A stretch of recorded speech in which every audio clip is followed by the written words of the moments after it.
नमस्कार, स्वागत है आपका। आप देख रहे हैं खबरों का डबल डोज 1 और 11। आपके साथ हूं मैं नेहा बाथम। और नमस्कार, मैं आपके साथ आशुतोष चतुर्वेदी। इस वक्त बड़ी खबर सुप्रीम कोर्ट से है, जहां अरविंद केजरीवाल को सुप्रीम कोर्ट ने अंतरिम जमानत दी है। मनी लॉन्ड्रिंग मामले में केजरीवाल को अंतरिम जमानत मिली है, लेकिन इस जमानत के बावजूद केजरीवाल जेल में ही रहेंगे, क्योंकि सीबीआई भी उनके खिलाफ जांच कर रही है। इसीलिए वो अभी फिलहाल जेल में ही रहेंगे। और इसके अलावा एक बात और जो इस केस में आज हुई है, केजरीवाल के मामले को बड़ी बेंच को रेफर कर दिया गया है। अब 3 जजेस की एक बेंच बनेगी, वो इस मामले को देखेगी। फैसले के दौरान कोर्ट ने केजरीवाल को लेकर टिप्पणी की कि वो बहुत झेल चुके हैं, 90 दिन से ज्यादा समय बीत चुका है। केजरीवाल 21 मार्च से जेल में है और जमानत के बाद आज के फैसले के बाद भी वो जेल में ही रहेंगे। तो ये इस वक्त की ब्रेकिंग न्यूज, बड़ी खबर। लेकिन आम आदमी पार्टी के जो कार्यकर्ता हैं, नेता हैं, मंत्री अरविंद केजरीवाल, उनके परिवारजन सभी इंतजार में थे कि क्या राहत मिलेगी या फिर, लेकिन इसको इस तरह से समझ लीजिए कि फिलहाल अंतरिम जमानत मिली, लेकिन उनके लिए बहुत राहत लेकर नहीं आई है, क्योंकि अभी वो जेल में ही रहेंगे, क्योंकि सीबीआई का भी शिकंजा उन पर कसा हुआ है। उस मामले में भी गिरफ्तार हैं। ईडी केस, अंतरिम जमानत, लेकिन सीबीआई केस। जी, संजय शर्मा मेरे सहयोगी जुड़ गए हैं तमाम जानकारी के साथ। संजय, डिटेल में बताएं, कोर्ट ने आज क्या कुछ कहा? कोर्ट ने आज ये कहा है कि 3 बड़े सवाल इसमें हैं, जिसमें पीएमएलए एक्ट की धारा 19, जिसके तहत गिरफ्तारी का, आयोग को गिरफ्तारी का अधिकार मिलता है, उसकी व्याख्या करनी पड़ेगी। और साथ ही क्योंकि गिरफ्तारी की जरूरत और गिरफ्तारी का अधिकार होना, दोनों में फर्क है। गिरफ्तारी का अधिकार तो कानून देता है, लेकिन क्या गिरफ्तारी की जरूरत है, किन परिस्थितियों में जरूरत है, कौन सी वो परिस्थितियां होंगी, कौन सी वो आधारभूत शर्तें होंगी जिस पर गिरफ्तार किया जा सकता है, उस अधिकार का अमल किया जा सकता है, तो इसको डिफाइन करना होगा। इसके साथ ही जो जमानत के लिए धारा पीएमएलए की धारा 45 में जो शर्तें बताई गई हैं, उनको डिफाइन करना पड़ेगा। उसमें बहुत सारी चीजें हैं जिसका स्पष्टीकरण जरूरी है। तो ऐसे में जो 45 है धारा 45, वो बताती है कि जमानत की आधारभूत शर्तें क्या होंगी, यानी गिरफ्तारी और जमानत, यानी एंट्री और एग्जिट, दोनों की शर्तों को, दोनों की जरूरतों को डिफाइन करना पड़ेगा। और इसमें चूंकि कोर्ट ने कहा है कि इसे हम लार्जर बेंच को भेजने की सिफारिश चीफ जस्टिस से करते हैं, लार्जर बेंच पर अब मैं आपको बता दूं कि इससे पहले पीएमएलए एक्ट पर 5 जजों की संविधान पीठ ने अपना निर्णय दिया था। अब अगर उसको रिव्यू करना है, उसको देखना है, उसमें कुछ चीजें जोड़नी है, स्पष्टीकरण करना है, तो 3 जजेस से नहीं होगा।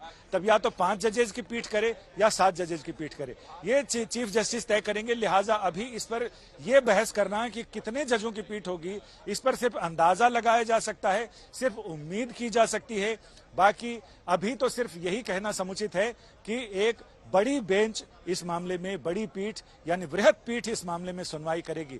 लेकिन जहां तक बात रह गई केजरीवाल के बाहर आने की, उनके वकीलों से भी हमने बात की है। उनका यह कहना है कि कोर्ट के आदेश के मुताबिक अगर और कोई मुकदमा नहीं होता तो अरविंद केजरीवाल आज शाम तक बाहर आ जाते। लेकिन अब चूंकि सीबीआई का मुकदमा भी उनके खिलाफ उन पर है और उस मामले में वो जेल में अंदर हैं, तो ऐसे में 17 जुलाई को जब दिल्ली हाई कोर्ट इस मामले पर उनकी जमानत अर्जी पर सुनवाई करेगा, उस समय इस जाहिर है कि इस सुप्रीम कोर्ट के आदेश की भी दुहाई वहां पर दी जाएगी, इसका हवाला भी दिया जाएगा। संजय, इस बीच आम आदमी पार्टी की तरफ से ट्वीट किया गया है। ट्वीट में क्या कुछ लिखा गया है ये आपको दिखा देते हैं। सत्यमेव जयते झंडे के साथ और अरविंद केजरीवाल की फोटो के साथ ये ट्वीट आपके ऑफिशियल ट्विटर हैंडल से किया गया। एक्स प्लेटफॉर्म पर ये ट्वीट साझा किया गया जब ये फैसला आया। हालांकि अभी अंतरिम जमानत ही मिली है आशुतोष, लेकिन इस बीच बड़ी बेंच के फैसले का इंतजार करना होगा। अभी केजरीवाल की रिहाई नहीं हो पाएगी। बीजेपी इस पर क्या कुछ कह रही है, सुनिए। तो बिजली के बिलों से लूट रहे हैं। 37.75% पीपीएससी का क्या मतलब है? क्यों सरचार्ज लगा रहे हैं दिल्ली की जनता पर? अगर एक बिल 1000 रुपए का है तो उस पर 700 रुपए सरचार्ज क्यों देना पड़ रहा है? पेंशन ट्रस्ट, उसके नाम पे 7% टैक्स क्यों देना पड़ा दिल्ली की जनता को? अरे पेंशन बिजली कंपनी वाले देंगे जो कमाई कर रहे हैं, दिल्ली की जनता क्यों दे? तो आम आदमी पार्टी बिजली कंपनी के साथ साठगांठ कर कर पैसे कमाने का खेल कर रही है, दिल्ली की जनता को लूट रही है। आम आदमी पार्टी सुप्रीम कोर्ट के निर्णय को लेकर के बहुत बड़ी जीत अपनी मान रही है। बीजेपी मैं आपसे फिर कह रहा हूँ कि अंतरिम जमानत मिलने का मतलब अपराध मुक्त होना नहीं है। माननीय न्यायालय और जांच एजेंसी के बीच का मामला है, निर्णय एक बार पूरा आने दीजिए।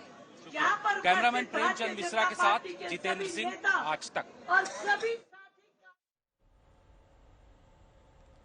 अरविंद ओझा हमारे सहयोगी इस पूरे मामले पर नजर बनाए हुए हैं, जुड़े हुए हैं। अरविंद, हम देख पा रहे हैं कि आम आदमी पार्टी तो उत्साहित है, झंडा लगाकर अरविंद केजरीवाल की तस्वीर दिखाई जा रही है, कह रहे हैं सत्यमेव जयते, लेकिन अभी इंतजार करना होगा क्योंकि तो अभी तो अंतरिम जमानत है, अभी सीबीआई का भी शिकंजा है, उस मामले में भी सुनवाई होगी, अभी बड़ी बेंच को ये पूरा मामला रेफर किया जा रहा है, तो अभी तो इंतजार की घड़ी है।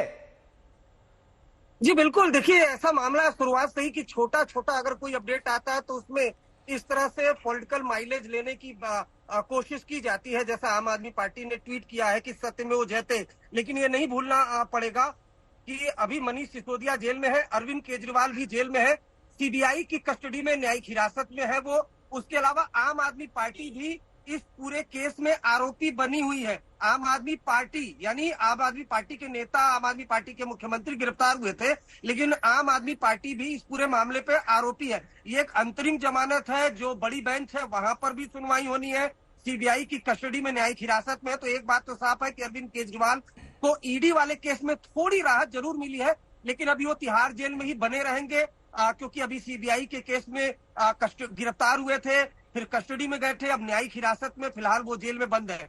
तो ईडी के केस में थोड़ी राहत जरूर है, अंतरिम जमानत मिली है, लेकिन जाहिर सी बात है, जैसा आपने बताया, पॉलिटिकल जिक्र किया आम आदमी पार्टी के ट्वीट का, माइलेज लेने की कोशिश से मैंने भी देखा कि सत्यमेव जयते ट्वीट किया गया, लेकिन अभी ये केस बहुत लंबा चलने वाला है, अभी इसमें केस ट्रायल होगा, अभी कोई आरोप से मुक्त नहीं हुआ है, एक अंतरिम जमानत मिली है। लेकिन जैसा मैंने बताया कि शुरुआत से ही इस मामले में पॉलिटिकल माइलेज लेने की, चाहे वो बीजेपी हो चाहे आम आदमी पार्टी हो, उसने कोशिश जरूर की है, लेकिन ईडी ने कई गंभीर अपनी आरोप अपनी जांच में लगाए। अभी हाल में ही जो सप्लीमेंट्री चार्जशीट दाखिल की थी आशुतोष आज तक पर, सबसे पहले हमने दिखाया था वो चार्जशीट का हिस्सा कैसे स्टैब्लिश किया गया था कि जो शराब नीति घोटाला हुआ था उसमें जो पैसा था वो 45 करोड़ रुपए गोवा के इलेक्शन में इस्तेमाल हुए थे, वो पूरा चेन भी ईडी ने स्टैब्लिश किया था। तो जाहिर सी बात है, अंतरिम राहत जरूर ईडी के केस में मिली है, लेकिन सीबीआई के केस में अरविंद केजरीवाल गिरफ्तार है, वो जेल में है। तो एक बात साफ है, अभी वो जेल से बाहर आने वाले नहीं है आशुतोष। ठीक है, आम आदमी पार्टी में क्या माहौल है? इस बीच मेरे सहयोगी पंकज जैन जुड़ गए हैं तमाम जानकारी के साथ। पंकज, देखिए ये एक टेम्पररी राहत है, इसमें तो अभी जेल से भी बाहर नहीं आ रहे, तो फिर ये सत्यमेव जयते वगैरह लिखकर झंडे के साथ अरविंद केजरीवाल की तस्वीर ट्वीट करने के क्या मायने हैं? आगे तो अभी बेंच के फैसले का इंतजार करना होगा ना। देखिए नेहा, इस बात को समझना होगा कि आम आदमी पार्टी लगातार ईडी के मुद्दे को खास तौर से उठाती रही है और ईडी सबसे कठिन रास्तों में से एक था आम आदमी पार्टी और अरविंद केजरीवाल के लिए। अब जब अंतरिम जमानत मिली है अरविंद केजरीवाल को सुप्रीम कोर्ट से, तो उसे एक जीत के तौर पर आम आदमी पार्टी देख रही है। जो हमें जानकारी मिली आम आदमी पार्टी से ये कि कुछ ही देर में तमाम जो बड़े नेता हैं आम आदमी पार्टी के, वो मीडिया को संबोधित करेंगे, यानी कि एक प्रेस कॉन्फ्रेंस होने वाली है सुप्रीम कोर्ट के इस डायरेक्शन पर।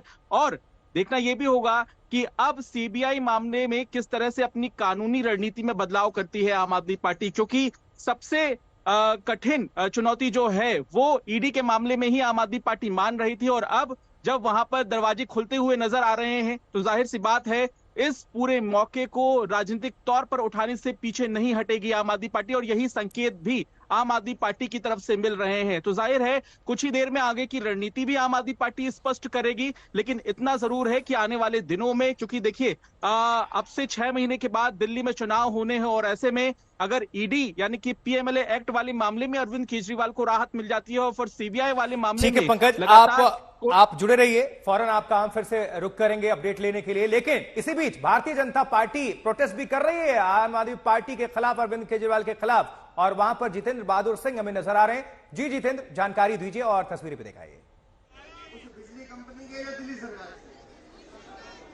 और बिल्कुल आशुतोष, भाजपा की तरफ से आम आदमी पार्टी के खिलाफ यहाँ प्रदर्शन किया जा रहा है। आपको पूरी तस्वीरें दिखा रहे हैं कि किस तरीके के जो बिलों का सरचार्ज बढ़ा है उस बात को लेकर के आम आदमी पार्टी के खिलाफ जो है ये भाजपा के तमाम नेता जो हैं यहाँ पर प्रदर्शन कर रहे हैं। और आप देखिए कि ये शहीद पार्क से केंद्रीय सचिवालय तक यहाँ से सारे बीजेपी के नेता जाएंगे। बीजेपी के वरिष्ठ नेता विजेंद्र गुप्ता इस वक्त हमारे साथ मौजूद हैं, इनसे जानते हैं। एक तरफ अरविंद केजरीवाल को सुप्रीम कोर्ट से अंतरिम जमानत वहां से मिली है, कोर्ट की तरफ से कहा गया है, लेकिन दूसरी तरफ आप लोग उनकी सरकार के खिलाफ प्रदर्शन इस वक्त कर रहे हैं। क्योंकि ये सरकार डूबता हुआ जहाज है। दूसरा, केजरीवाल जी एक भ्रष्टाचार के बड़े संगीन मामले में जेल में हैं। उनके उप मुख्यमंत्री शराब घोटाले में पिछले 1.5 साल से जेल में हैं। उनके पीडब्ल्यूडी मिनिस्टर शराब मंत्री जो उनके सहयोगी हैं सत्येंद्र जैन, वो पिछले 2 साल से जेल में हैं। अब एक भ्रष्टाचारी पार्टी जो भ्रष्टाचार करती है शराब नीति में और फिर नीति वापस ले लेती है डर के, क्योंकि चोरी पकड़ी गई, जिसमें तमाम सबूत सीबीआई और ईडी ने पेश कर दिए कि किस तरह से ट्रेल है पैसे की, पैसा लिया गया, दिल्ली के लोगों को ज्यादा से ज्यादा प्राइवेट लोगों के माध्यम से शराब पिलाई जाती। आज वो बेल के नाम पे, अंतरिम बेल के नाम पे अगर अपने आप को भ्रष्टाचार से मुक्त होने की बात कर रहे हैं तो शायद इससे बड़ा धोखा दिल्ली के लोगों के साथ और कोई हो नहीं सकता। आम आदमी पार्टी की तरफ से ट्वीट करके ये दावा किया गया कि सत्यमेव जयते, यानी कि वो कह रहे हैं कि सत्य की जीत होती है, इस तरीके की बात, और एक अपनी बड़ी जीत बता रहे हैं सुप्रीम कोर्ट के इस फैसले को लेकर। देखिए, बेल तो 302 के मामले में भी लोगों को मिलती है, तो बेल जो है कि भ्रष्टाचार का जो बड़ा मामला है जो जिसमें वो पकड़े गए हैं, इसका मतलब ये है कि ये सरकार जो भ्रष्टाचार पे आधारित है और राजनीतिक संरक्षण से अपने आप को बचाना चाहती है। भ्रष्टाचार के सवालों का जवाब राजनीतिक नहीं हो सकता। आपने घपला किया, एक मामले में घपला नहीं किया, एक के बाद एक मामले खुल रहे हैं। डीटीसी बसों की खरीद में घोटाला किया आपने, बाद में आपने डीटीसी का वर्क ऑर्डर वापस ले लिया, आपने स्कूलों के कमरों में बनाने में भ्रष्टाचार किया, सड़कें बनाने में भ्रष्टाचार हो रहा है, शिक्षा के क्षेत्र में अस्पतालों की दवाइयों तक में भ्रष्टाचार हो रहा है, शराब के अंदर भारी भ्रष्टाचार हुआ है, जल बोर्ड पूरा भ्रष्टाचार में आकंठ डूबा हुआ है। तो बिजली कंपनियों के साथ साठगांठ सामने आ रही है। जो लोग 55 करोड़ का 60 करोड़ संजय शर्मा मेरे सहयोगी भी जुड़े हुए हैं। जितेंद्र, आपके पास वापस लौटेंगे तमाम जानकारी, लेकिन इस बीच संजय, क्योंकि आपने इस पूरे मामले को सुप्रीम कोर्ट में फॉलो किया है, ये बड़ी बेंच गठित करने का मायने क्या है? क्या आज फैसला नहीं लिया जा सकता था? सुप्रीम कोर्ट खुद फैसला लेती, बड़ी बेंच को क्यों रेफर किया गया? इसलिए कि इसमें जो कानूनी सवाल हैं उनका फैसला ये बेंच नहीं ले रही है, और उन्होंने इसे, चूंकि मामला बड़ा है, 2 बेंच की अपनी डबल जो डिवीजन बेंच होती है उसकी अपनी सीमाएं रहती हैं, लिहाजा ये मामले, चूंकि पीएमएलए एक्ट को पहले भी बड़ी बेंच सुन चुकी है जिसमें सेक्शन 45 पर बात हुई है, और पीएमएलए एक्ट के तहत जो ईडी को अधिकार की पुष्टि की थी वो बड़ी बेंच ने की थी, लिहाजा उसके ऑर्डर से ऊपर ये 2 जजेज की बेंच नहीं जा सकती है। उस ऑर्डर में अगर सुधार करना है, उसमें अगर कोई मॉडिफिकेशन करना है, उसमें कुछ जोड़ना या घटाना है, या उसका रिव्यू करना है, समीक्षा करनी है उस ऑर्डर की, तो जाहिर है कि उतने ही जजों की बेंच उसमें होनी चाहिए। तो इसमें यह है कि एक तो कायदा ये कहता है सुप्रीम कोर्ट में कि अगर लार्जर बेंच है तो पहले 3 जजों की बेंच के पास ये मामला जाता है। 3 जजेज की बेंच अगर ये मानती है कि इसमें और ज्यादा, इसमें जो संवैधानिक सवाल हैं, जो कानूनी सवाल हैं, वो ज्यादा पेचीदा हैं, तो फिर वो 5 जजेज की बेंच तक जाता है, जिसको आमतौर से संविधान पीठ कहते हैं। या कई बड़े मसले, जैसे अयोध्या मसला था राम जन्मभूमि का, उसमें वो संविधान पीठ तो नहीं थी, लेकिन वो 5 जजेज की बेंच, चूंकि मामला गंभीर था इसलिए उसमें 5 जजेज की बेंच, उसको हम अति विशेष पीठ कह सकते हैं, वो है। लेकिन अब इसमें मुझे अब तक का अनुभव ये कह रहा है कि शायद 5 जजेज की पीठ के 3 जजेज की पीठ के पास ये मामला पहले सुनवाई के लिए जाएगा, और उसके बाद फिर ये वो बेंच इस पर सुनवाई करेगी। तो अभी तक मुझे लग रहा है कि 3 जजेज की पीठ के पास जाएगा, लेकिन अभी देखना दिलचस्प होगा कि क्या इसमें कोई संविधान से जुड़ा हुआ मसला भी है क्या इसको 5 जजेज की बेंच, चूंकि पीएमएलए मामले में पहले विचार कर चुकी है, तो क्या ये 5 जजेज के पास जाता है, ये देखना दिलचस्प होगा। यानी बहुत सारी चीजें भी भविष्य के गर्त में है। ठीक है तो संजय, बड़ी बेंच इस पर अभी यही मानना सभी के सामने बड़ी बेंच को आप भी ये जानकारी दे रहे हैं, और सुप्रीम कोर्ट ने अभी 3 जजेस की जो एक जो कमेटी बनाई है, वो बेंच जो बनाई है, वो अभी इसमें बहुत वक्त लगेगा। अभी तो नाम भी डिसाइड होगा, कौन कौन इसमें शामिल होगा, कितना वक्त लगेगा, ये अभी कुछ भी क्लियर है नहीं। तो हमें यह बताइए दर्शकों को कि आम आदमी पार्टी के पास वो कौन सा कारण है जो अभी उत्साहित है? अंतरिम जमानत मिली, अभी तो सीबीआई का भी शिकंजा है, उस मामले में भी सुनवाई होनी है, तलवार तो लटक ही रहा है, राहत मिली है, रिहाई नहीं। जी हां, तलवार तो लटक रही है, लेकिन जहां बंधन ज्यादा कसे हुए हों और जहां पर नियम कायदे बहुत ज्यादा सख्त हों बेल मिलने के, वहां अगर अंतरिम जमानत मिलती है तो जाहिर है कि इनको लगता है कि राहत की शुरुआत हो चुकी है, भोर की पहली किरण फूट चुकी है। जो अतिशय घना अंधेरा था वो धीरे धीरे छंटता हुआ दिखाई पड़ रहा है। क्योंकि इसमें जमानत पीएमएलए एक्ट के तहत अंतरिम जमानत लेने में भी लोगों के पसीने छूटते हैं, लेकिन वहां अंतरिम जमानत मिली है तो जाहिर है कि ये भी परमानेंट जमानत के लिए एक आधार हो सकता है। ये दलील रख सकते हैं कोर्ट के आगे कि हमें अंतरिम जमानत मिली और हमने जमानत की शर्तों का उल्लंघन नहीं किया। जमानत ये कहते हैं कि जमानत है वो रेगुलेशन है, यानी वो नियम है, और जो जेल है यानी जेसी है वो एक्सेप्शन है। तो ऐसे में जमानत मिलना ये तो सही है कि कानून की निगाह में जमानत मिलना निर्दोष साबित होने की गारंटी या सर्टिफिकेट नहीं है, लेकिन हाँ जेल से राहत की तो शुरुआत है। लेकिन टेक्निकली एक्चुअली तो उनको जमानत मिल गई, अगर उनके खिलाफ कोई और मामला नहीं होता तो जाहिर है शाम तक अरविंद केजरीवाल जेल से बाहर होते। लेकिन चूंकि सीबीआई का मामला है, सीबीआई भी इस मामले में उन्हें गिरफ्तार उन्होंने किया है इसी से जुड़े हुए मामले में, तो जाहिर है कि उन्हें तब तक जेल से बाहर निकलने के लिए इंतजार करना पड़ेगा। षड्यंत्र रचा और सुप्रीम कोर्ट में जिस दिन अरविंद केजरीवाल जी की जमानत का केस आना था उससे पिछले दिन अपने एक और राजनीतिक हथियार सीबीआई से अरविंद केजरीवाल जी को गिरफ्तार करवा लिया। क्यों किया गिरफ्तार सीबीआई से? सिर्फ और सिर्फ इसलिए गिरफ्तार करवाया कि अगर ईडी के केस में जमानत मिल गई तो अरविंद केजरीवाल जी बाहर आकर 10 गुना स्पीड से दिल्ली के लोगों का काम करने लग जाएंगे। और भारतीय जनता पार्टी का षड्यंत्र रुकता नहीं है, इसलिए सीबीआई के केस में अरेस्ट किया। मैं आज भारतीय जनता पार्टी को यह कहना चाहती हूं कि इस देश के एक के बाद एक हर न्यायालय ने आपके षड्यंत्र का पर्दाफाश किया। एक के बाद एक न्यायालय ने कहा है कि अरविंद केजरीवाल जी के खिलाफ सबूत नहीं है, और आज एक के बाद एक हर न्यायालय अरविंद केजरीवाल जी को जमानत दे रहा है। मैं भारतीय जनता पार्टी को यह कहना चाहूंगी कि अपना घमंड खत्म करिए, अपना अहंकार खत्म करिए और बाकी पार्टियों के खिलाफ, लोकतंत्र के खिलाफ षड्यंत्र रचना बंद करिए। सत्य परेशान हो सकता है लेकिन पराजित नहीं हो सकता। अरविंद केजरीवाल की ये जमानत आज पूरे देश के सामने ये साफ कर देती है कि अरविंद केजरीवाल सत्य के साथ खड़े थे, खड़े हैं और खड़े रहेंगे। अब मैं चाहूंगी कि संदीप जी और सौरभ जी अपनी बात रखें।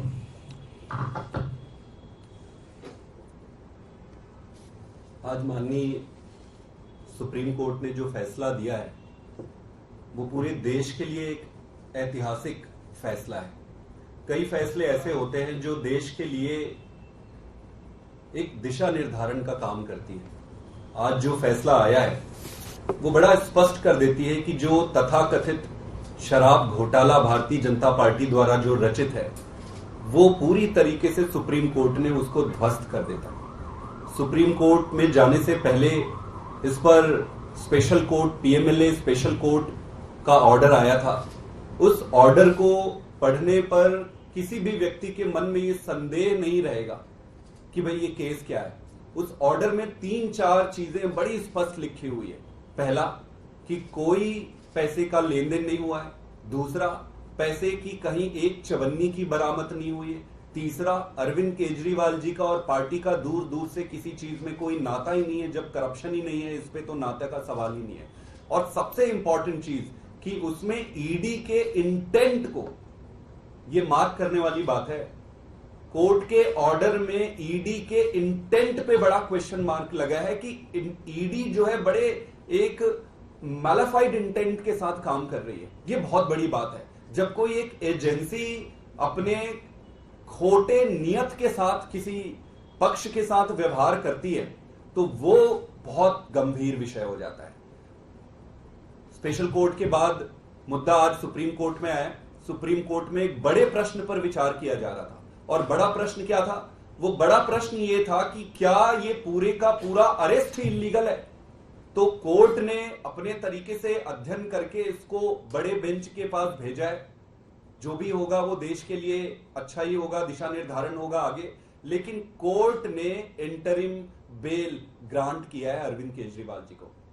अब आपको ये समझना होगा कि पीएमएलए में जब सारे तथ्य और साक्ष्यों को देखकर सभी सबूत ये जो दिए हैं उसको एग्जॉस्ट करने के बाद ही ऐसे इंटरिम बेल या बेल दिए जाते हैं। तो मेरा ये सबमिशन है भारतीय जनता पार्टी से कि हर कोर्ट में आपको मुंह की खानी पड़ रही है और ये केस सिर्फ आपके द्वारा रचित एक सर्कस है। तो इस सर्कस को बंद करिए, देश का और जनता का और खास करके दिल्ली की जनता का समय व्यर्थ ना करें। नरेंद्र मोदी जी ने, अमित शाह जी ने और भारतीय जनता पार्टी ने इस देश को एक ही चीज दिया है। हर व्यक्ति का हर कार्यकाल की एक देन होती है कि भाई इसने क्या दिया, इसने क्या दिया, इसके कार्यकाल में क्या मिला। तो भाजपा के मोदी जी और अमित शाह के कार्यकाल में एक ही चीज मिला है उस देश को, और वो है ये तानाशाही की ऐसी व्यवस्था जिसमें जिस राजनीतिक दल और राजनेता को ये सामने से हरा नहीं सकते या उनका सामना नहीं कर सकते, उनको गलत तरीके से, फ्रॉडुलेंट तरीके से षड्यंत्र करके जेल में डालना या उनको फंसाना, इसको बंद करना चाहिए। देश का बहुत समय वेस्ट हो रहा है, हमें नई राजनीति करनी है, देश को आगे लेकर जाना है। हम सब मिलकर जब अच्छी राजनीति करेंगे तभी देश आगे बढ़ेगा। मेरा ये फिर से रिक्वेस्ट है माननीय प्रधानमंत्री जी से और अमित शाह जी से कि ये गंदी राजनीति से बाहर आइए और अच्छी राजनीति करिए। मैं चाहूंगा कि सौरभ जी भी थोड़ा सा इस पर अपनी विचार रखें। आज जो सुप्रीम कोर्ट की double bench justice Sandeep Khanna, justice Dipankar Datta की बेंच ने जो सुप्रीम कोर्ट की छुट्टियों से पहले अपना ऑर्डर रिजर्व किया, उसको आज उन्होंने सुनाया। उसके अंदर सुप्रीम कोर्ट के सामने ये सवाल थे कि अगर ईडी पीएमएलए एक्ट के अंडर सेक्शन 19 अरेस्ट करती है और अंडर सेक्शन 45 कोर्ट उसके अंदर बेल की बात सोचता है, तो सेक्शन 19 के अंदर जब ईडी जो एक एजेंसी है वो अरेस्ट करती है तो उसका जो डिसीजन है वो सब्जेक्टिव है, ऑब्जेक्टिव नहीं है। कोई तय सिद्धांत नहीं है किस पे वो अरेस्ट कर रहे हैं, और वो सेक्शन 19 बेसिकली उन अफसरों की ओपिनियन है। तो अगर किसी कानून के अंदर बेल के प्रावधान इतने सख्त हैं जितने सेक्शन 45 में है, तो उसमें अरेस्ट का थ्रेशोल्ड भी हाई होगा। अरविंद केजरीवाल को सुप्रीम कोर्ट ने अंतरिम जमानत दे दी है। मनी लॉन्ड्रिंग मामले में केजरीवाल को यह अंतरिम जमानत दी गई है, लेकिन इस जमानत के बावजूद भी केजरीवाल जेल में ही रहेंगे क्योंकि सीबीआई भी उनके खिलाफ जांच कर रही है और इसलिए वो अभी जेल में ही रहेंगे। इसके अलावा एक और बड़ी बात जो इस केस में आज भी वो केजरीवाल के मामले में बड़ी बेंच को रेफर कर दिया गया है। जब 3 जजों की बेंच बनेगी वो इस मामले को देखेगी और आगे का फैसला सुनाएगी। और फैसले के दौरान कोर्ट ने केजरीवाल को लेकर टिप्पणी की है कि वो बहुत झेल चुके हैं, 90 दिनों से ज्यादा समय बीत चुका है, केजरीवाल जेल में है और जमानत के बाद भी जेल में ही रहेंगे। हालांकि आम आदमी पार्टी इसे जीत के तौर पर देख रही है। आनंद फानन में फौरन एक ट्वीट किया गया जहां अरविंद केजरीवाल के हाथ में तिरंगा दिखाया गया और उस पर लिखा गया सत्यमेव जयते। भारतीय जनता पार्टी पलटवार कर रही है, लेकिन अंतरिम जमानत के मायने क्या है? केजरीवाल का पक्ष थोड़ा मजबूत, जेल से निकलने के आसार बढ़े, गिरफ्तारी पर सवाल को मजबूती, ईडी को पक्के सबूत अभी लाने होंगे, लेकिन अभी जेल में रहेंगे। वकील क्या कह रहे हैं सुन लेते हैं, आइए सुनवाते हैं। सबसे पहली चीज तो ये होगी कि लार्जर बेंच होगी, वो लार्जर बेंच कॉन्स्टिट्यूट होगी। लार्जर बेंच कॉन्स्टिट्यूट करना डिस्क्रेशन होता है चीफ जस्टिस ऑफ इंडिया का। तो जब भी ये लार्जर बेंच कॉन्स्टिट्यूट होगी, ये जो दो अहम क्वेश्चन जो भेजे हैं इस बेंच ने, वो कंसीडर होंगे। उस कंसीडरेशन के बाद डिसाइड होगा ये मैटर फाइनली, और उसके ऊपर डिसाइड होगा फाइनल बेल। पर जब तक ये डिसाइड नहीं होता है, जब तक ये क्वेश्चन डिसाइड नहीं होते हैं, जिसमें थोड़ा समय लग सकता है, तब तक इंटरिम बेल सुप्रीम कोर्ट ने दे दी है। और क्योंकि इंटरिम बेल दे दी है सुप्रीम कोर्ट ने, इसलिए अब अरविंद केजरीवाल साहब as far as PMLA is concern वो बाहर आएंगे। विवेक जी, वो 2 क्वेश्चन, एक तो धारा 19 है पीएमएलए एक्ट की और एक 45 है, उसको हाँ, धारा 19 इन्वेस्टिगेटिंग ऑफिसर को पावर देती है अरेस्ट करने की, और 45 है कोर्ट की पावर बेल देने के लिए। तो सुप्रीम कोर्ट ने ये बहुत अच्छी तरीके से उसको, अभी मेरे पास फाइनल जो कॉपी है जजमेंट की नहीं है, बट जो उन्होंने कोर्ट में सुनाया है उसके बेसिस पे ये निकल के आ रहा है कि सुप्रीम कोर्ट ने बहुत अच्छी तरह से डिफरेंशिएट किया है कि 19 की पावर डिफरेंट है और 45 की पावर जो कोर्ट के पास है वो डिफरेंट है। एज फार एज 19 की power is concerned, IO has to take into consideration various things which includes necessity of arrest, और ये necessity of arrest is a very important point on which the supreme court has stressed, और उसी के ऊपर उन्होंने larger bench पे भी ये मामला। अरविंद केजरीवाल के जेल से बाहर आने की संभावनाएं क्या बनती है? अब जेल से आने की संभावनाएं बहुत ज्यादा प्रबल हैं। अब आप सभी को सुप्रीम कोर्ट लिए चलेंगे। संजय शर्मा हमारे संवाददाता सुबह से लगातार जुड़े हुए हैं, इस खबर को लेकर जानकारी पहुंचा रहे हैं। संजय, आपके साथ कोई मौजूद भी है, आप बात भी करेगा, लेकिन उसके पहले हमें यह बता दीजिए कि इस पूरे मामले का सार जरा समझाइए। एक तरह आम आदमी पार्टी इसे जीत के तौर पर देख रही है, लेकिन जीत कैसे? अभी तो वो जेल में ही रहेंगे, बहुत सारे मामले, सीबीआई वाला अभी तलवार है ही, तो जेल से जब निकले नहीं है तो अंतरिम जमानत को किस तरह से जीत देख रही है आम आदमी पार्टी? आम आदमी पार्टी भले इसे जीत के रूप में देखे, लेकिन हम कानून के हिसाब से इसे राहत के रूप में देख रहे हैं।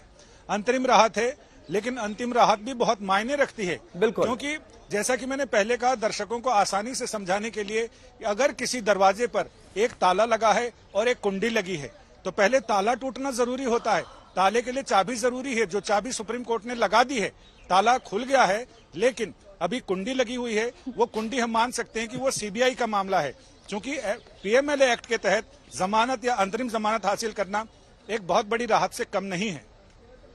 अब रही बात सीबीआई के मामले की, सीबीआई के मामले में 17 तारीख को दिल्ली हाईकोर्ट में सुनवाई है। उस सुनवाई के दौरान भी जरूर अरविंद केजरीवाल की लीगल टीम, उनके वकील इस मामले को उठाएंगे और ये बताएंगे, हवाला देंगे सुप्रीम कोर्ट के अंतरिम जमानत का, और फिर वो गुहार लगाएंगे कि जब सुप्रीम कोर्ट ने अंतरिम राहत दे दी है तो सीबीआई के मामले में भी उनको नियमित जमानत नहीं तो अंतरिम जमानत दी जा सकती है, जैसा सुप्रीम कोर्ट ने शर्तें लगाई हैं।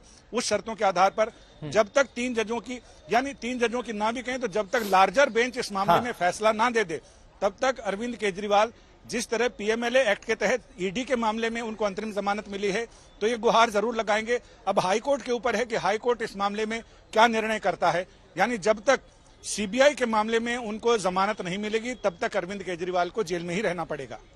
बिल्कुल संजय, आप ही की लाइन को आगे बढ़ाएं, अभी इंतजार करना होगा, हो सकता है ये कुंडी अभी लगी ही रहे, क्योंकि अभी जब फाइनल फैसला जब तक नहीं आएगा, 3 जजों की जो बेंच है वो पूरा अपना निर्णय लेकर नहीं आती, तब तक अभी नहीं कुछ भी कहना चाहिए। हाँ, इसको टेम्पररी जीत के रूप में अभी आम आदमी पार्टी देख रही है, लेकिन आतिशी क्या कह रही है सुन लेते हैं। भारतीय जनता पार्टी को ये पता था, उनको पता था कि राउज एवेन्यू कोर्ट से जमानत मिल गई है, उनको पता था कि सुप्रीम कोर्ट से भी जमानत मिल जाएगी, इसीलिए उन्होंने एक और षड्यंत्र रचा और सुप्रीम कोर्ट में जिस दिन अरविंद केजरीवाल जी की जमानत का केस आना था, उससे पिछले दिन अपने एक और राजनीतिक हथियार सीबीआई से अरविंद केजरीवाल जी को गिरफ्तार करवा लिया। क्यों किया गिरफ्तार सीबीआई से? सिर्फ और सिर्फ इसलिए गिरफ्तार करवाया कि अगर ईडी के केस में जमानत मिल गई तो अरविंद केजरीवाल जी बाहर आकर 10 गुना स्पीड से दिल्ली के लोगों का काम करने लग जाएंगे। और भारतीय जनता पार्टी का षड्यंत्र रुकता नहीं है, इसलिए सीबीआई के केस में अरेस्ट किया। मैं भारतीय जनता पार्टी को यह कहना चाहूंगी कि अपना घमंड खत्म करिए, अपना अहंकार खत्म करिए और बाकी पार्टियों के खिलाफ, लोकतंत्र के खिलाफ षड्यंत्र रचना बंद करिए। सत्य परेशान हो सकता है लेकिन पराजित नहीं हो सकता। अरविंद केजरीवाल की ये जमानत आज पूरे देश के सामने ये साफ कर देती है कि अरविंद केजरीवाल सत्य के साथ खड़े थे, खड़े हैं और खड़े रहेंगे। और वहीं सत्य को परेशान करने का आरोप बीजेपी पर लग रहा है। बीजेपी के नेता विजेंद्र गुप्ता क्या कुछ कह रहे हैं, सुनिए। एक तरफ अरविंद केजरीवाल को सुप्रीम कोर्ट से अंतरिम जमानत वहां से मिली है, कोर्ट की तरफ से कहा गया है, लेकिन दूसरी तरफ आप लोग उनकी सरकार के खिलाफ प्रदर्शन इस वक्त कर रहे हैं, क्योंकि ये सरकार डूबता हुआ जहाज है। दूसरा, केजरीवाल जी एक भ्रष्टाचार के बड़े संगीन मामले में जेल में है। उनके उप मुख्यमंत्री शराब घोटाले में पिछले 1.5 साल से जेल में हैं। उनके पीडब्ल्यूडी मिनिस्टर शराब मंत्री जो उनके सहयोगी हैं सत्येंद्र जैन, वो पिछले 2 साल से जेल में हैं। अब एक भ्रष्टाचारी पार्टी जो भ्रष्टाचार करती है शराब नीति में और फिर नीति वापस ले लेती है डर के, क्योंकि चोरी पकड़ी गई, जिसमें तमाम सबूत सीबीआई और ईडी ने पेश कर दिए कि किस तरह से ट्रेल है पैसे की, पैसा लिया गया दिल्ली के लोगों को ज्यादा से ज्यादा प्राइवेट लोगों के माध्यम से शराब पिलाई जा सके। पुलिस ने उनको यहाँ पर रोका हुआ है। पुलिस दरअसल ये चाहती है कि इस पूरे इलाके में आगे की तरफ मूवमेंट ना हो, लेकिन दिल्ली बीजेपी के जो नेता हैं उनकी तरफ से कहा जा रहा है कि जिस तरीके से दिल्ली में बिजली के दाम लगातार बढ़ रहे हैं, वैसे में आम जनता को काफी दिक्कत हो रही है। यही वजह है कि ये लोग दिल्ली में बढ़े हुए बिजली के दामों को लेकर के यहाँ पर प्रदर्शन कर रहे हैं। यहाँ आप देखिए कि सुरक्षा बलों की तरफ से 2 लेयर बैरिकेडिंग की गई है, जिससे कि तमाम जो बीजेपी के कार्यकर्ता हैं वो आगे की तरफ न बढ़ सकें। तो वहीं दूसरी तरफ बीजेपी के नेता ये चाहते हैं कि उनको दिल्ली सचिवालय तक जाने की इजाजत दी जाए। इसके चलते वो लोग लगातार यहाँ आईटीओ की तरफ का जो जाने का रास्ता है, धरना प्रदर्शन उनकी तरफ से किया जा रहा है। दिल्ली में इस वक्त बिजली के जो दाम बढ़े हैं उसको लेकर के दिल्ली बीजेपी की तरफ से लगातार अलग अलग जगहों पर प्रदर्शन किए जा रहे हैं। तो वहीं आम आदमी पार्टी की तरफ से ये कहा जा रहा है कि ये सरचार्ज जो है हर साल इसी तरीके से बढ़ता है। उन्होंने हवाला जो दिया, उनकी तरफ से कहा गया कि 2022 में भी ऐसे ही 6% के आसपास सरचार्ज बढ़ा था, 2023 में 10%, तो 2024 में ये कहा जा रहा है कि 7 से 9% के आसपास सरचार्ज बढ़ेगा। लेकिन दिल्ली बीजेपी का यह कहना है कि ये सरचार्ज आम जनता की जेब को काफी खाली करेगा और उससे काफी नुकसान होगा। इस वजह से ये लोग यहाँ पर धरना प्रदर्शन कर रहे हैं। कैमरामैन प्रेमचंद मिश्रा के साथ जितेंद्र सिंह, आज तक।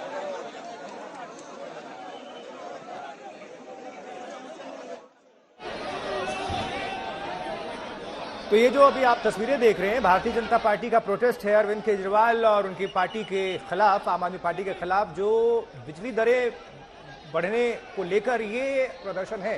हालांकि आम आदमी पार्टी इसे नकार रही है, लेकिन 2 आज की बड़ी खबर। एक तरफ सुप्रीम कोर्ट ने अंतरिम जमानत दी अरविंद केजरीवाल को, लेकिन इसका मतलब ये समझ लीजिए वो जेल में ही अभी रहेंगे, बाहर नहीं निकल रहे हैं। लेकिन दूसरी तरफ बीजेपी ने धावा बोला है आम आदमी पार्टी पर, उनकी सरकार पर। जितेंद्र बहादुर सिंह मेरे सहयोगी जुड़ गए हैं तमाम जानकारी के साथ। जितेंद्र, देखिए अक्सर सत्ता पक्ष पर इस बात का आरोप लगता है कि ईडी और सीबीआई दोनों उनके टूल हैं। यही आरोप आम आदमी पार्टी भी लगातार लंबे समय से अरविंद केजरीवाल के मामले में भी लगा रही है। ईडी मामले में अंतरिम राहत जरूर मिली है, सीबीआई के ऊपर अभी 17 तारीख को फैसला आना है जो उनका मामला है, लेकिन इस बीच आम आदमी पार्टी हर एक छोटी सी छोटी उम्मीद की किरण को ये कहकर पेश कर रही है कि ये सत्य की जीत हुई है, यानी कि अभी तक जो भी मामला बनाया गया है या बना है वो पूरा फर्जी है और बीजेपी की सुनियोजित साजिश है।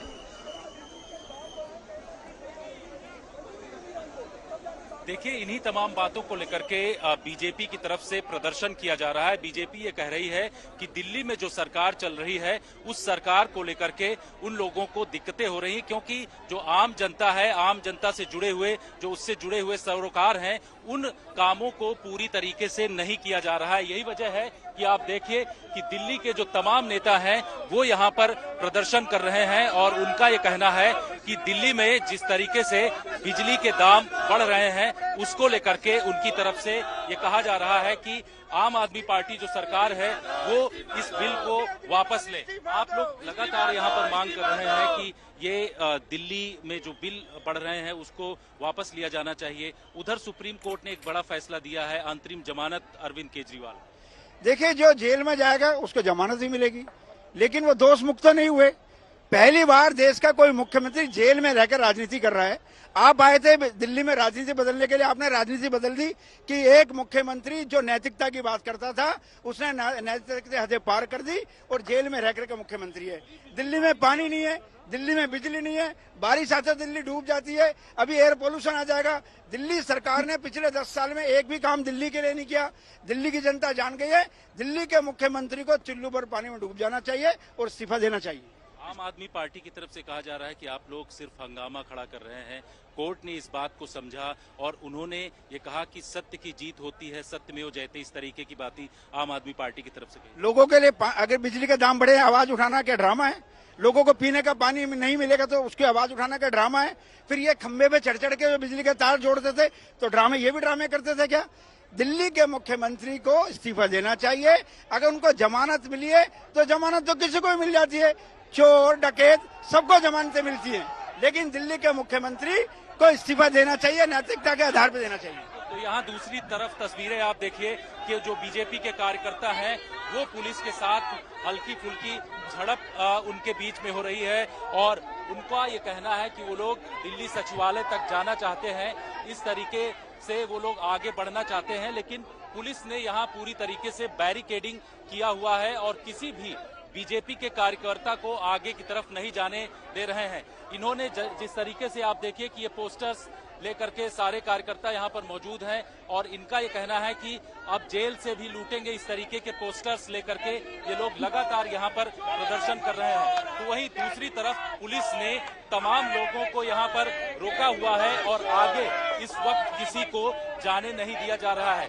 2 लेयर की बैरिकेडिंग दिल्ली पुलिस की तरफ से यहाँ पर किया गया है और जो तमाम कार्यकर्ता, ये आप सीधे जो तस्वीरें देख रहे हैं कि पुलिस के सामने ये सारे लोग मौजूद हैं और ये कह रहे हैं कि इनको आगे जाने दिया जाए, लेकिन पुलिस इस वक्त जो है इन सब लोगों को रोक रही है और ये कह रही है कि आगे जाना जो है वो ठीक नहीं है। दिल्ली सचिवालय की तरफ तमाम बीजेपी के कार्यकर्ता और जो बड़े नेता हैं वो सब जाना चाहते हैं। अब यहाँ पर आप देखिए कि सभी कार्यकर्ताओं को रोका जा रहा है और ये कहा जा रहा है कि आगे तक की तरफ उनको बढ़ने नहीं दिया जाएगा। लगातार उनकी तरफ से मांग की जा रही है कि दिल्ली में जो बिजली के दाम बढ़ाने के लिए लगातार प्रयास किए जा रहे हैं, जिसमें कहा जा रहा है कि जो सरचार्ज बढ़ेंगे उससे बिजली के दामों में काफी महंगाई होगी और इस वजह से आम जनता को काफी परेशानी होगी। इसी वजह से ये तमाम जो बीजेपी के कार्यकर्ता हैं ये लोग यहाँ से जाना चाहते हैं। आप लोग जाना चाहते हैं? देख लो ना, हम तो शांतिपूर्वक प्रदर्शन कर रहे थे, इनके केजरीवाल के गुंडे यहाँ पे भी आ गए, हमारे युवा मोर्चा को मारा, हमारे अध्यक्ष से उल्टा सीधा बोल रहे हैं। तो ये क्या की बात है? केजरीवाल गुंडा है, 100% गुंडा है। केजरीवाल शर्म कर लो, दिल्ली की जनता के एक तो इन्होंने बिल बढ़ा। चलिए, अभिषेक आनंद भी यहीं से मौजूद है, हमारे एक और सहयोगी। अभिषेक, क्या कह रही है जनता, जो कार्यकर्ता हैं बीजेपी के? अच्छा, एक और सवाल पूछ लीजिएगा कि आरोप तो लगाया जा रहा है भारतीय जनता पार्टी की तरफ से, लेकिन आम आदमी पार्टी इससे इनकार कर रही है, कह रही है कि बीजेपी भ्रम फैला रही है, कोई भी कीमत नहीं बढ़ रही।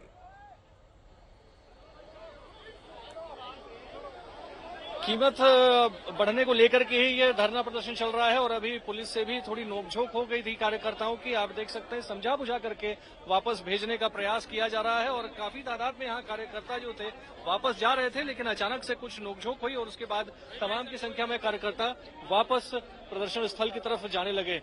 आप बताइए साहब, क्या हुआ था यहाँ पे, क्या हुआ था? अभी ये दिल्ली पुलिस वालों से हाथापाई कर रही है, दिल्ली पुलिस आगे बढ़ने नहीं दे रही है। ये दिल्ली पुलिस की गुंडागर्दी नहीं चलेगी भाई साहब, ये जो दिल्ली पुलिस प्रशासन द्वारा भाजपा के कार्यकर्ताओं को रोकी जा रही है, ये सरासर गलत चीज है और जिस तरीके का व्यवहार करी जा रहा है ये बहुत गलत है। हमारे को मतलब दिल्ली पुलिस आया है तो ये स्थिति है। यहाँ पर इन कार्यकर्ताओं का कहना है कि जो बढ़ा हुआ बिजली का बिल है उसको लेकर के प्रदर्शन कर रहे थे, बैरिकेड तक गए थे, बैरिकेड से वापस जब आ रहे थे उसके बाद ही यहाँ पर कुछ धक्का मुक्की हुई और आप देख सकते हैं अभी भी पुलिस और भाजपा कार्यकर्ताओं के बीच कुछ बातचीत चल रही है, उसको समझौता करने की कोशिश की जा रही है। साथ ही कुछ और कार्यकर्ता जुड़ गए हैं हमारे साथ, उनसे बात करते हैं। साहब ये बताइए, आम आदमी पार्टी तो कह रही है कि ऐसा कुछ नहीं हुआ, बिजली बिल नहीं बढ़ा है। देखिए, ये तो बिल को कॉपी अगर आपके पास होगी, किसी भी दिल्ली के नागरिक के पास अगर बिल की कॉपी होगी तो इन्होंने 3 फ्रंट पे बिजली बिल बढ़ाया है। एक जो पीपीसीए है, जो पावर परचेज ये करते हैं, कॉन्ट्रैक्ट जो इनका एग्रीमेंट होता है, उसमें इन्होंने कम से कम 30% बढ़ाया है। जो ये पेंशन देते हैं उस पेंशन की राशि में इन्होंने वो चार्ज जो है वो आम जनता के ऊपर लगा दिया है और साथ में जो यूनिट्स के जो चार्जेज होते हैं वो यूनिट के चार्जेज भी इन्होंने 1 रुपए बढ़ा दिया है। और सबसे बड़ी बात कि ये जो 200 यूनिट फ्री की बात करते हैं, अगर 200 से 201 यूनिट भी हो जाती है तो उसके चार्जेस बाकी राज्यों से ज्यादा वसूलते ही केजरीवाल सरकार। बहुत बहुत शुक्रिया सभी सहयोगियों का इस तमाम जानकारी के लिए।